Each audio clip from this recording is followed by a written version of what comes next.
Mas agora tá tudo interessante, cara. Tá bizarro. É o Tá um Ibovespa? momento. Tá menos o Ibovespa. Não, tô brincando. Até o Ibovespa. Mas menos o CDI. Não, tô brincando.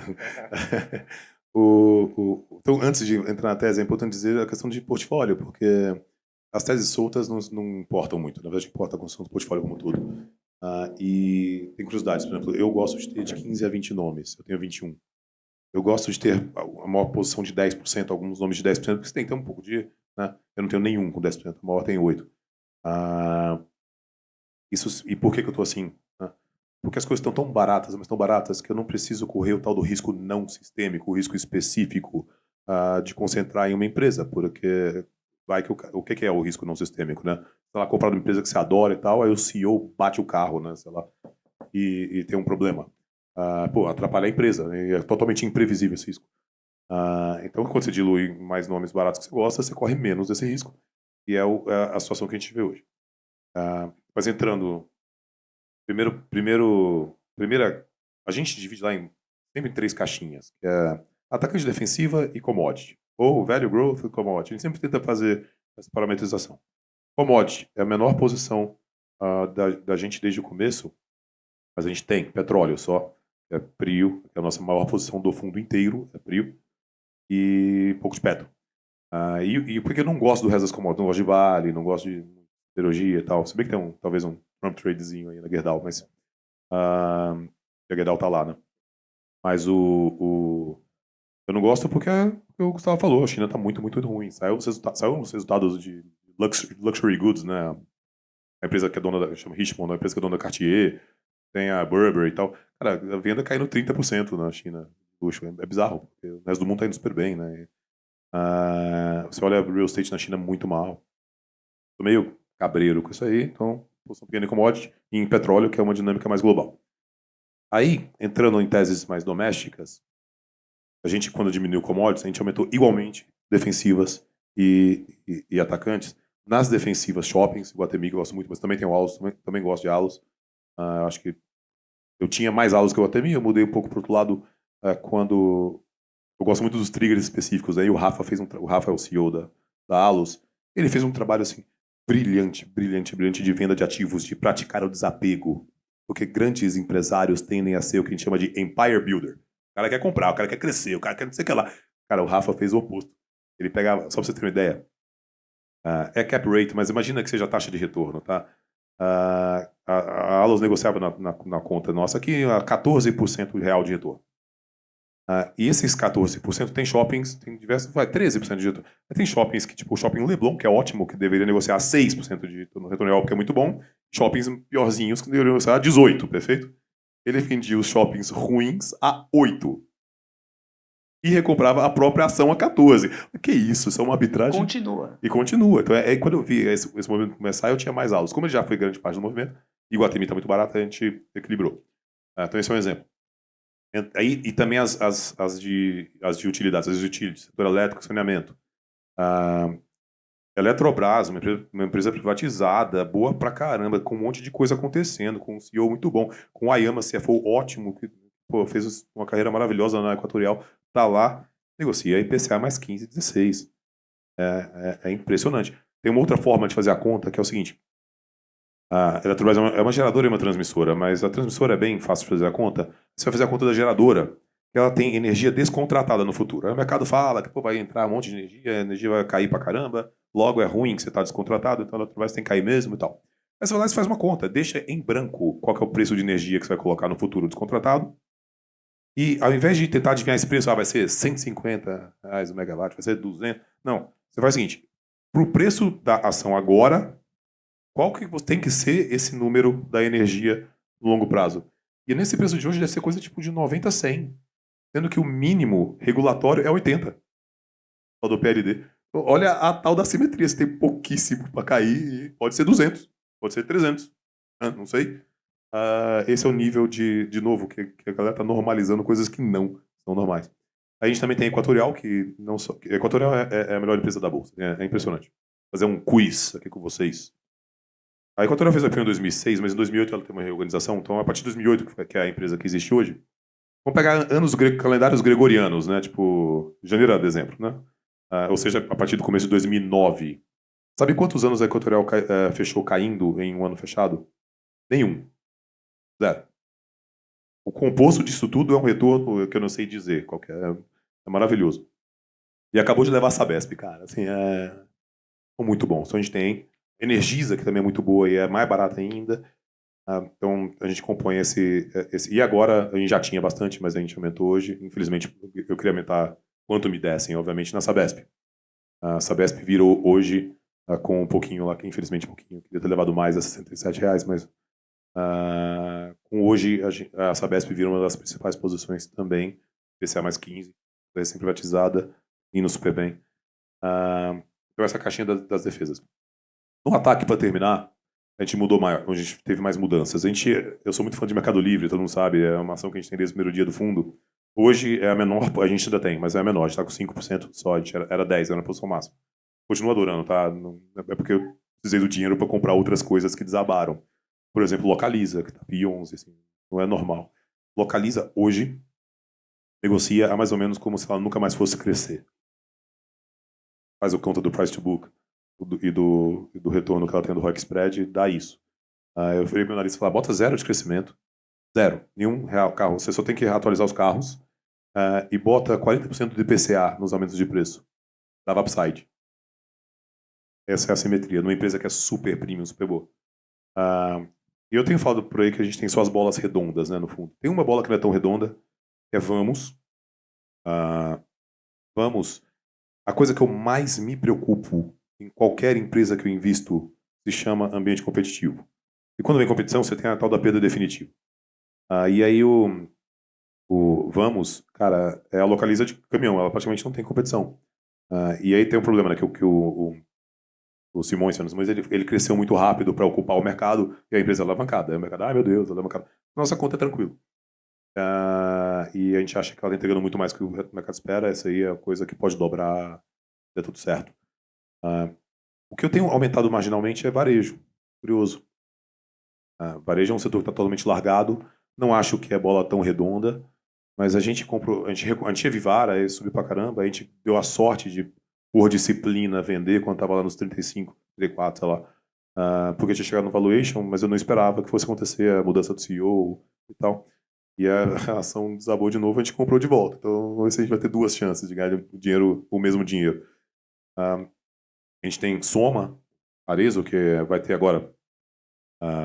Teve a fusão e o mercado esqueceu disso, porque não tem nenhuma sinergia precificada. E agora eles vão, de fato, ter o merge. Eu acho que eles vão voltar a falar sobre isso. O mercado vai lembrar disso de novo. Vamos ver se dá uma andada. Eu tenho olhado para Renner, que é uma novidade. Eu não lembro a última vez que eu tive Renner, mas é outro que está largado para caramba. O mercado ficou com muito medo porque o inverno foi quente e por causa da tragédia do Rio Grande do Sul. A tragédia foi uma tragédia, né? Mas a tragédia impactou menos do que a gente pensa, do que a gente achava. E eu não consigo pensar numa coisa mais curto-prazista do que preocupar com a venda do inverno desse ano, né? Eu adoro esse tipo de coisa, né, Joca? Olhar para o longo prazo, enquanto a galera tá olhando para o curto. Gosto muito do setor de real estate, das incorporadoras. A gente tem uma lá que eu acho que essa empresa está imprimindo dinheiro, que é a Direcional. É impressionante o retorno que ela está tendo. Empresa super premium, super boa. Mas não precisa ser só ela, tá? A Curi também tá indo super bem. O ROI da Curi é uma coisa impressionante. Tá? Mas a gente tem considerando Direcional. Eu não tenho, tive. Eu estou olhando para a Cirela, porque eu acho boa, mas ainda não comprei. Mas o recado, e aí eu tenho mais outros também, mas o recado que eu quero passar é que opção não falta, cara. Falta coragem da galera. Eu queria tanto pegar essa alta. A gente, na Encore, só para contar um pouquinho, a gente está com 900 milhões de reais de patrimônio hoje. Graças a Deus a gente até conseguiu crescer, estamos no melhor momento desses 3 anos e meio que a gente começou o fundo. Nossa capacidade é de 5 bi, com 5 bi a gente deve fechar. Pô, eu queria tanto captar esses 5 bi antes de subir, né, galera? Pô, me ajuda aí com seus amigos, especialmente os mais ricos. Depois Obrigado. desse discurso, tem muito dinheiro em IPCA mais 6, né? Dá até para pessoal. Pegando o gancho do Braga e falar um pouco também de outras ações brasileiras que são menos conhecidas, né? Que esse é um pouco do nosso universo, né? Então, você falou de Localiza, Vamos, né? A gente tem a Localiza das plataformas elevatórias, que é a Mills. E basicamente é uma empresa pouquíssimo alavancada, gerando um caminhão de caixa num momento em que as competidoras estão um pouquinho mais alavancadas, então ela tem potencial para crescer, né? Que é uma plataforma elevatória. Então você precisa fazer trabalhos em altura. Você pode fazer isso colocando andaime, ou você pode ter uma máquina que leva você até esse patamar e você faz diversos tipos de trabalho aí. Uma empresa que basicamente diversificou muito as receitas, né? Principalmente em indústria, crescendo 20% ao ano. A gente conversa com a empresa, tá tudo bem? Que a gente vê a ação caindo, né? Pô, tá tudo bem aí? Não, estamos bem. Nunca estivemos tão bem, desalavancado, gerando um caminhão de caixa e a ação negociando a 4 vezes o EBITDA dela, né? E reinvestindo com ROIC acima do custo de capital. Outra empresa que talvez poucas pessoas conheçam, a Valid, né? Empresa que tem, só dando alguns números, né? A empresa esse ano deve pagar de JCP 10% de yield. Se a gente colocar na conta dividendos extraordinários, esse número vai acima disso. Mas você vai falar, puta, mas a empresa então tá ruim, sei lá, tá com algum problema. Não, ela tá caixa líquida, recomprando ações, indo super bem, inclusive expandindo o mercado endereçável dela, porque acho que muita gente não olha a Vard primeiro, porque é uma small cap, né? Acho que vale 1 bi de market cap, acha que a empresa está num dying business, mas na verdade ela está, como ela já fez muitas vezes no passado, inclusive, ela fazia talão de cheque. Se a gente fala papel na bolsa, é porque ela fazia os papéis que eram entregues para quem tinha as ações. E uma empresa que tem 60 anos, que historicamente vem se reinventando e que mais uma vez está fazendo isso, negociando aí a 3 vezes EBITDA, né? Está abaixo disso talvez, pagando dividendos. Então a gente gosta também de olhar essas empresas que, se as grandes estão largadas, essas realmente estão muito largadas. A própria Vulcabras, né? Estou aqui vestindo aí o calçado de acionista. Também outra empresa, caixa líquida, pagando dividendos, crescendo volume no mercado de varejo difícil, imagina no mercado bom. E isso compõe basicamente, né, a gente está falando aí tem mais empresas, mas são 80% da nossa carteira de empresas que ou têm exposição ao dólar, ou são caixa líquida, ou estão com um time de executivos muito bons, é o caso do Rafael Salles, da Asa, é o caso do Sérgio Caria, da Mills. Empresas que estão indo muito bem, mas que estão largadas por algum momento, a gente não sabe quando que o mercado vai olhar elas, né? Mas a nossa margem de segurança é acompanhar a empresa, conversar com as pessoas lá e ver que está tudo indo bem e que tem que ter um pouquinho de paciência. Acho que é isso. Tudo isso só pra contar um caso que eu tô me sentindo muito velho, cara. Você tava também, mas você me mandou o filme, mas você também tava. A gente cobriu lá o IPO da American Banknote, que depois virou Essa Vale. aí mesmo. E uma das linhas de receita que eu projetava era cartão telefônico. Sabe esse cartãozinho que você colocava pra ligar de orelhão? Era uma das receitas. Ela fazia isso. Coisa maravilhosa, ela sempre A BNB3. Disso. E, bom, na WHG acredito que a gente vai ter algumas teses um pouquinho diferentes, já que não tem quase nada de Brasil. Dá pra falar o que vocês têm de Brasil ou é tão pequeno? Tá tranquilo, a gente tem Sabesp, né? A gente tem Sabesp, né? A gente tem um tempinho antes da oferta.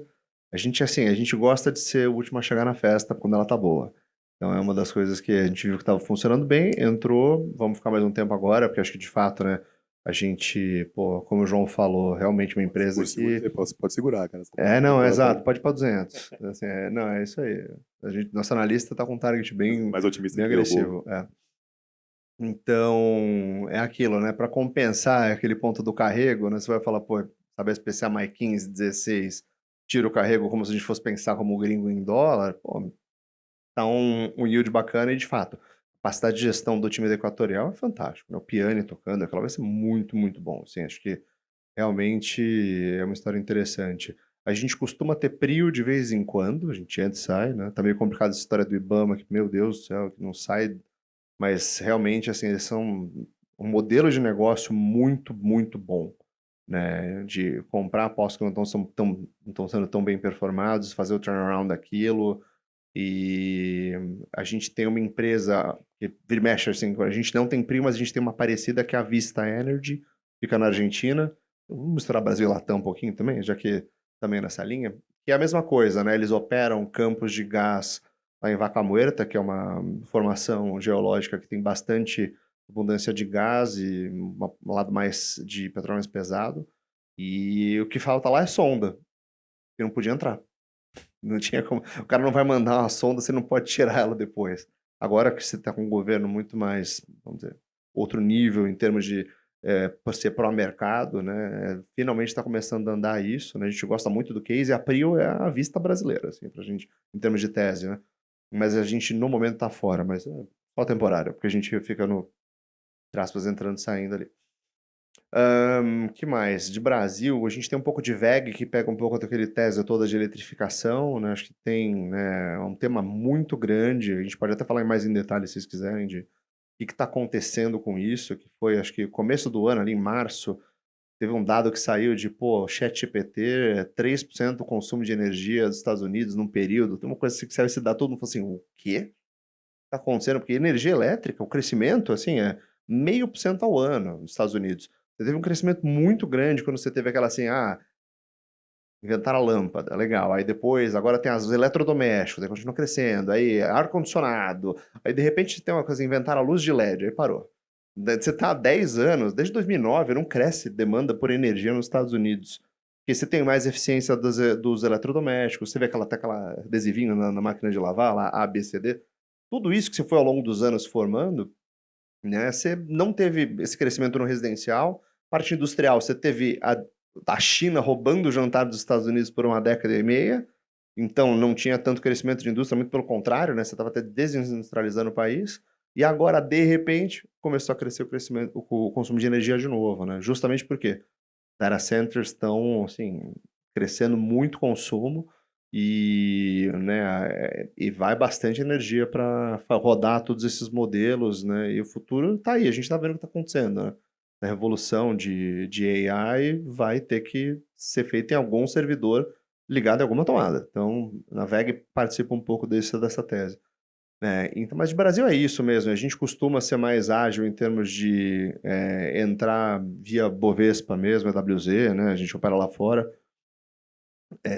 num ponto mais macro, e se tiver assim, se a gente vê que realmente o Brasil entrou naquela fase nova, né, aí a gente sim vai pegar e entrar nos papéis de... Porque a gente tem um time, né, que a gente tem que direcionar bem para onde a gente vai gastar nosso tempo, né?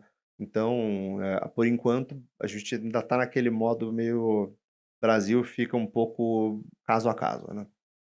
Então, dá para contar alguma tese que vocês fazem lá fora, até para entender onde é que vocês gastam esse tempo e qual a participação na carteira de uma tese mais diferentona, assim? Claro, claro. Pô, acho que, putz, tem uma tese que eu gosto de usar como exemplo, que às vezes as pessoas perguntam assim, de onde vêm as teses, como é que você conhece as empresas, tal.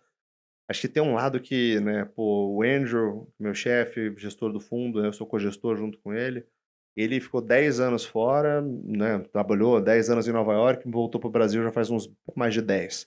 Né? Eu morei 7 anos nos Estados Unidos, voltei para o Brasil agora no passado. Então a gente conhece muita gente lá fora, a gente tem muito, né, esse toque de saber as pessoas com quem você quer falar para perguntar, pô, o que o pessoal inteligente está fazendo, o que você tem de coisa interessante, alguma história nova, com sales ou o pessoal de research, que são fontes muito boas, né? Então a gente tem esse acesso de conhecer a pessoa mesmo, saber quem quer que você tem que falar, né? Isso é um jeito de fazer. Né? Os nossos analistas também, a gente tem um analista que fica em Nova York o tempo inteiro, está sempre falando com as pessoas, né? E também o fato de ir em conferências e estar lá fora, né? Eu, por exemplo, enquanto eu morava nos Estados Unidos, tem uma conferência de consumo que eu fui do Bank of America que estava assim, normal de conferência primeiro dia foi as melhores empresas, no segundo dia o resto. Então, naquele dia da tarde do resto, né? Então, bom, vamos lá ver, eu estava ali, falei com o meu analista de consumo e ele, pô, falou, putz, essas 4 empresas aqui são as que eu vejo o pessoal falando um pouco mais, mas eu não olhei, porque é uma empresa pequena, ou não pequena assim, tipo 3 bi, 5 bi de dólar, assim, lá fora é pequena, mas uma delas era a Elf Beauty, que é essa empresa que a gente tem até hoje, né? E eu assisti o painel dela, saí da sala até depois, fui falar com o pessoal, falei, caraca, pode comprar isso aqui, vamos olhar, Bruno, gasta tempo, vamos... Porque assim, basicamente, até por conta, como as empresas que o João citou, um monte de gente já conhece, já essas daqui ninguém nunca ouviu falar, vou tentar explicar o que a empresa faz rapidinho, né? Mas basicamente era uma empresa de maquiagem que vende por $7 o mesmo produto que custa 50 de uma marca normal, né? Eles produzem bastante coisa, China, Tailândia, Vietnã, a região toda ali, o sudeste da Ásia. O time de gestão deles é muito talentoso em termos de ser, por exemplo, os caras que fundaram a Mary Kay na Ásia, que é uma marca grande de cosmético, são as pessoas que ajudaram a montar a Elf, né? Então, eles têm um sourcing, né? A rede de fornecedores muito barata. E essa empresa cresce 70 ao ano receita, 70% ao ano, assim, todo ano, bate, vai um pouco melhor. A gente, no modelo dela, o preço de tela, é a mesma coisa que implicar que ela vai crescer uns 30. Se ela crescer 40 ao invés de 30, a gente vai estar no lucro já. E uma coisa importante também é que a gente, nesse lado de como olhar uma empresa, tudo mais, assim, a gente, para poder ter uma posição dessa, uma empresa que cresce muito, normalmente ela tem muita volatilidade, né? Então, a gente precisa ter dados muito bons para ficar com o dedo no pulso para sentir se está acontecendo alguma coisa diferente, né? Então, a gente tem umas assinaturas de dados alternativos de uns 3 tipos diferentes, né? Tem uma delas, é o YIP, que o pessoal usa bastante para Mercado Livre, eles têm um trabalho muito bom de Mercado Livre, eles também fazem dela, mas mais ou menos, e tem outros 2 diferentes que a gente usa, que são caros e são bem específicos de, por exemplo, um vai ser um canal que é mais online, o outro canal mais de varejo normal, para ficar de olho semanalmente no que está acontecendo com a empresa e mexe o preço da ação. Então, a gente está olhando, a gente sabe o dia que sai e a preço da ação mexe no dia que sai. Então, você olhar global e ficar do que a gente faz, de ficar com o dedo no pulso tradando mais, né, mexendo a carteira mais frequência, você tem que estar muito bem equipado de dados, né? Mas para comprar e segurar a longo prazo, é mais fácil, você tem o estômago para isso, né? Pô, quando a gente entrou na Elf, ela estava, sei lá, tinha subido 100% nos últimos 12 meses.